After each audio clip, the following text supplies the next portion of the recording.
So, finally, kakain na tayo. Ayan, oh. Kanin. Ito yung ulam na niloto ko. Ayan, oh.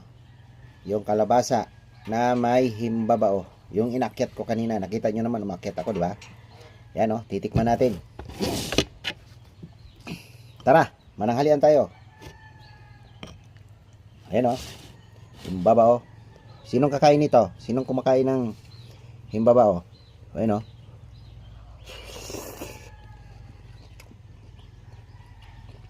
Sarap. So, kain. Gulay. Yan yung pinaghirapan ko na inakyat para lang may halo sa kalabasa. Maraming hibabao dito kaso lang yung iba matataas tapos ang lalaking puno. Kaya ang ginagawa namin, pinuputol na lang namin. Ayun, oh, pangalawang subo sa inyo. Sarap.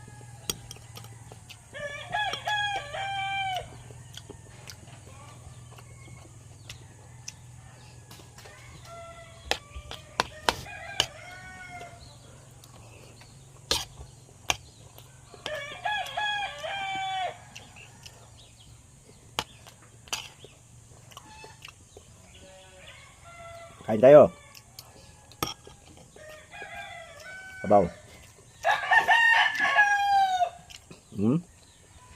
Kala nyo sitaw, hindi sitaw yan. Himbabaw.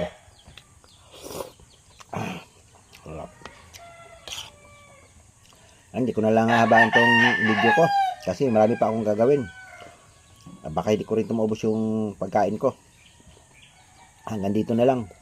Maraming salamat sa panonood niyo sa mga video ko.